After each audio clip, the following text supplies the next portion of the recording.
Welcome to Houston Sports Talk with your host, Robert Land. Thanks for checking into the best Houston sports podcast and back for his weekly visit. You know him, you love him, our NFL and fantasy football expert, Andy Rioux, who's covered fantasy for nearly 20 years. Great to see you, Andy, and I'm sure you've heard that the Texans are going back to Davis Mills at quarterback. Does this make a difference in real football or fantasy football, or does it make a difference in life between these two guys? Great to be here, of course. It makes a difference, not exactly a dramatic difference, but that performance by Kyle Allen was atrocious on Sunday. I'm not sure we've seen anything that bad from Davis Mills. I can't recall a performance that bad. So, yes, from a real life perspective, it's an improvement, but the Cowboys are so fierce on defense, I don't think it's really going to make a difference. It may make a ever so slight difference for fantasy. Maybe instead of Nico Collins only catching 3 of 10 targets, maybe he catches 4 of 10 targets with Mills. You mentioned Nico, and I was going to mention to you that, he's not putting up huge stats this year, but I'm a believer in him when he gets a real quarterback and an OC in Houston. I think he can be good. If you're playing in a dynasty league, yeah, I would definitely hang on to Nico because I think as far as the eye test goes, he does look pretty decent. But it's a terrible situation. And yes, I mean, we won't know for sure until he gets an adequate quarterback. But I think there is potential there. I think he is one of the guys that the Texans can look at and say, hey, he is a potential building block for the future. Texans fans not happy at all when Dameon Pierce wasn't in the game, when the Texans had 4 shots inside the 5-yard line. I'm guessing, Andy, fantasy owners were yelling at their televisions a little bit too, huh? Well, yeah, fantasy owners are definitely furious about that. Now, I can't say I have the same mindset as every fantasy owner, but, there are certain situations. Obviously, if you're watching a game, you want your guy to score. But it's understandable if they don't. Like, let's say, you have Jamar Chase on your fantasy team. Cincinnati also has T. Higgins. Maybe T. Higgins isn't quite as good as Jamar Chase, but he's an outstanding receiver in his own right. So if Jamar Chase doesn't score and somebody like T. Higgins or even Joe Mixon does, even Tyler Boyd, really, it's understandable. There is no way to comprehend why the Texans are playing a journeyman running back who has never really done anything outside of occasionally being a third down specialist over their best offensive player. So that is infuriating from both a fantasy perspective and a real life perspective. And it really casts doubts for me on the viability of Dameon Pierce. He did have his best game in several weeks, obviously, against the Browns, but if they're that clueless as to not use their top player at the goal line in a game that at the time they were competitive in, yeah, I mean, it's going to be scary to use him. I mean, certainly the Cowboys are a good defense. They're going to be geared up to stop him. How are they going to have any kind of game flow against Kansas City? Tennessee obviously doesn't have a high scoring offense like the Cowboys or the Chiefs do, but they know how to shut down the run. Maybe if you get to week 17 and it's the Super Bowl and he's playing Jacksonville, that looks somewhat favorable. But yeah, it's going to be ugly until that point hits. Yeah, and all of the things that you just said just lead us right into, people are wondering, there's serious conversations. Is Lovie Smith getting fired at the end of the season, which would mean the 4th coach in 4 years, 3 under Caserio? Can you think of a franchise, Andy, who's seen a turnover like this? Well, if you go back to the midpoint of the last decade in 2014, San Francisco, in my opinion, stupidly fired Jim Harbaugh as a result of a power struggle within that organization. And this was after Harbaugh had an 8-8 season, but the previous 3 seasons before that, they were in the NFC Championship game and also qualified for the Super Bowl in 2012, but they lost to Baltimore. So in 2015, Jim Tomsula was the coach, and that lasted 1 year. A more famous name, Chip Kelly, now at UCLA, was the coach in 2016, and that lasted 1 year. Then the 49ers bring in John Lynch. They hire him away from Fox. And he, of course, hires Kyle Shanahan as the coach. Now, there have been some ups and downs in San Francisco, of course. A lot of it, though, has been injuries. This is a team that made the Super Bowl in 2019. They were in the NFC Championship last year, and they're 8-4 this year. Obviously, the injury, we'll talk a little bit more about this in the matchups. The injury to Jimmy Garoppolo certainly hinders their chances at making another big playoff run this year. But the 49ers are without a doubt a respected organization. Lynch has put together a very talented roster overall, and that probably would be the model the Texans should take. Maybe get rid of Lovey, because I just don't see what the point is in keeping him, and hopefully find some new direction this offseason that can last for a while. Would be nice. That'd be for sure. The Cowboys and the Texans, it's a great rivalry. It's unfortunate that this game is so lopsided, or at least the prediction is it's a 17-point spread. Last I checked, that's the biggest point spread this season. Andy, do you have any reason to believe it'll be a close game?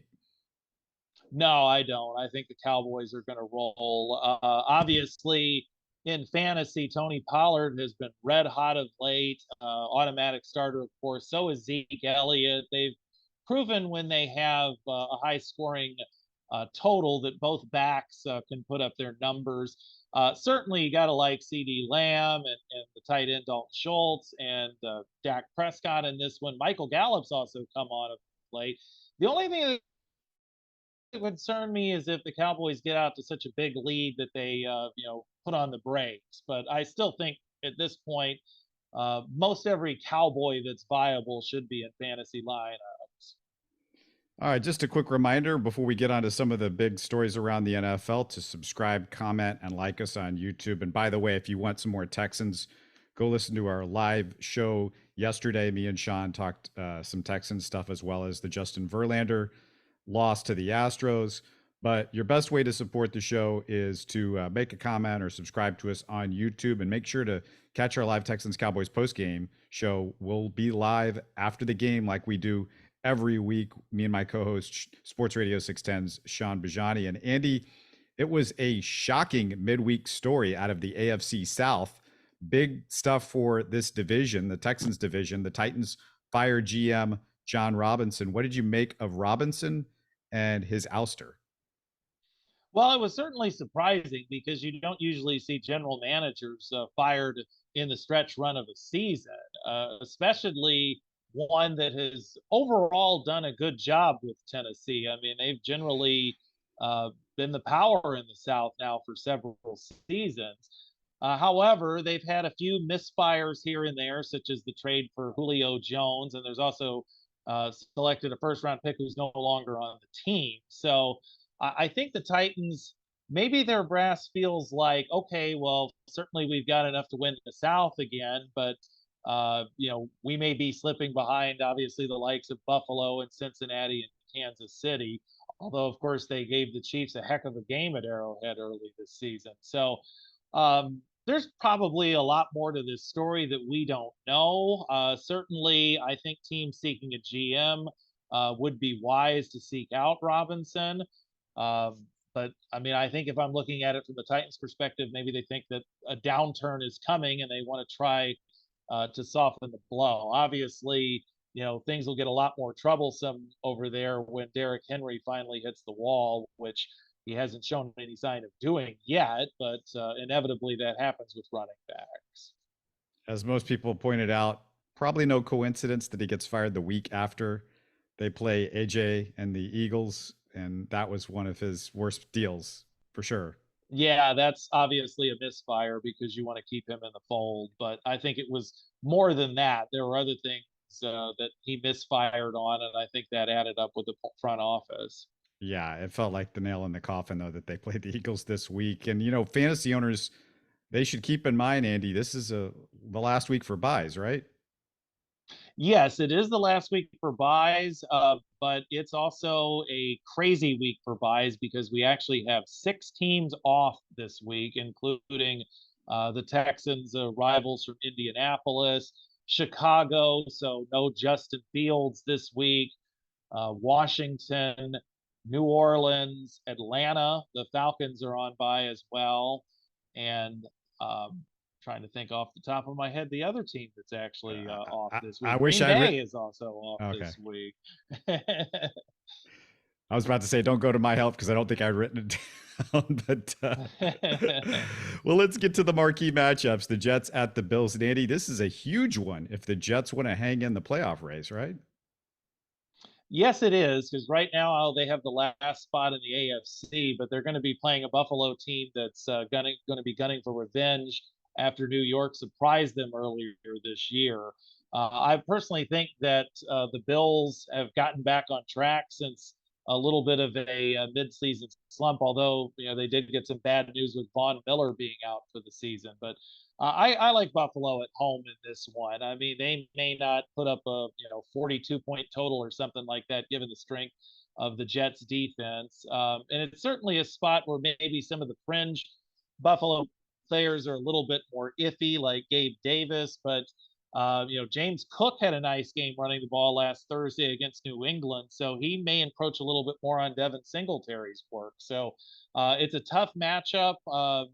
Again, given the bye situation, those guys could be plugged into lineups if needed.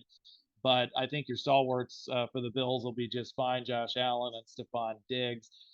For New York, they continue to get outstanding production from Zonovan Knight, the rookie out of NC State. Bam, as he's called.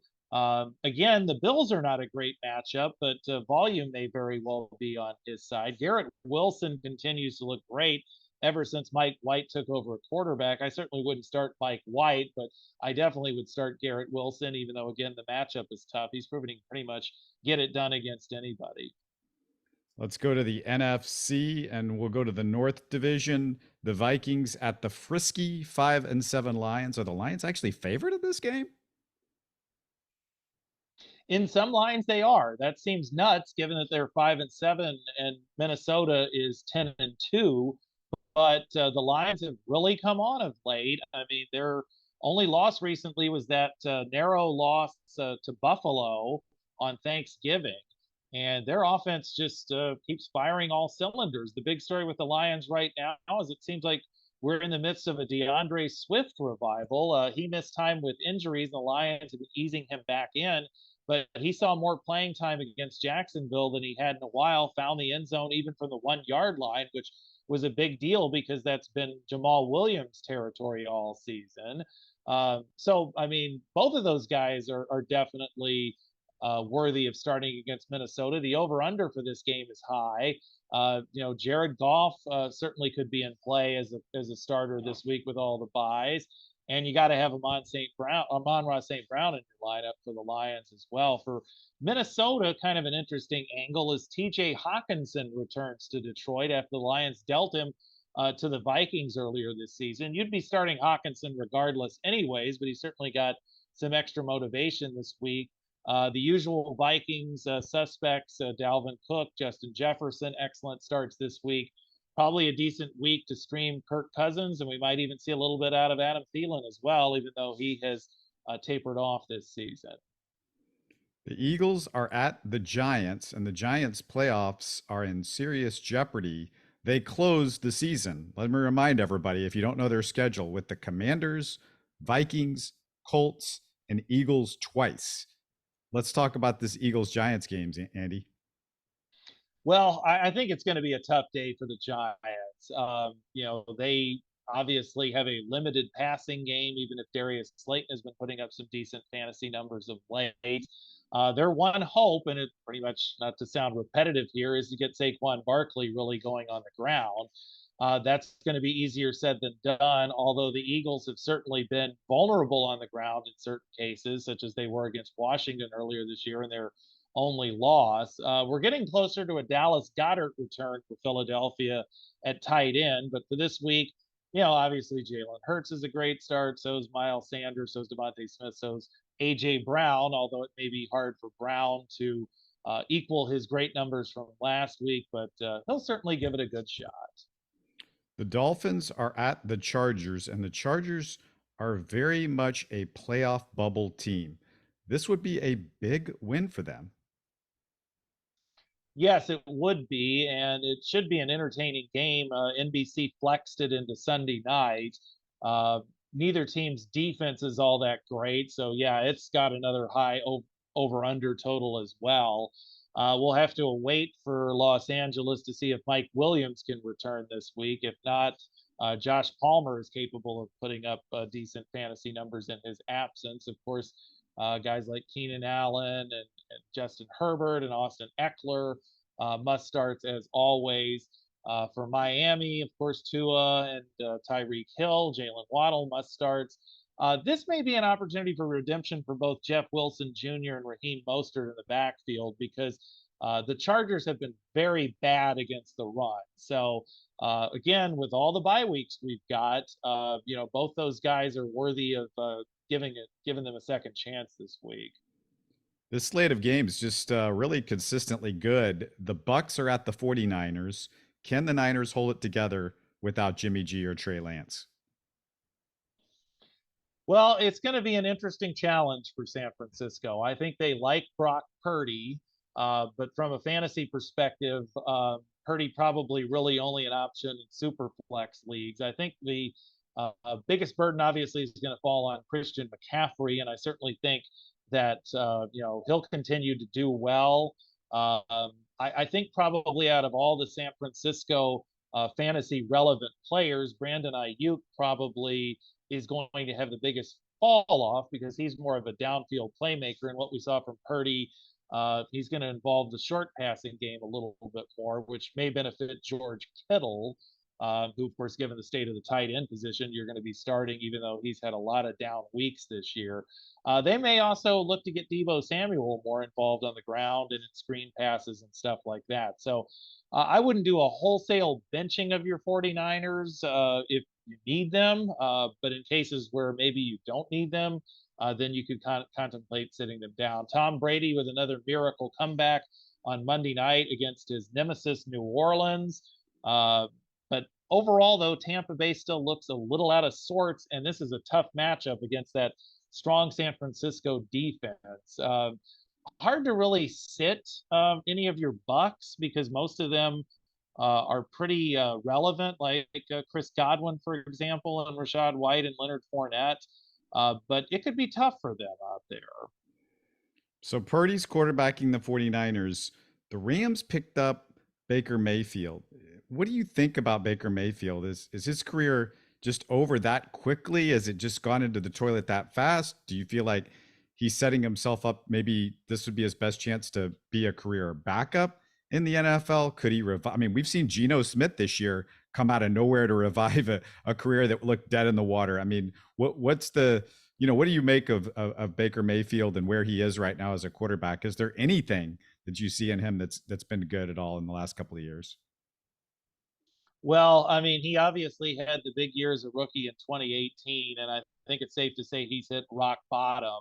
Last year he played hurt in Cleveland. He did take them to the playoffs in 2020, but obviously things never came close to working out in Carolina.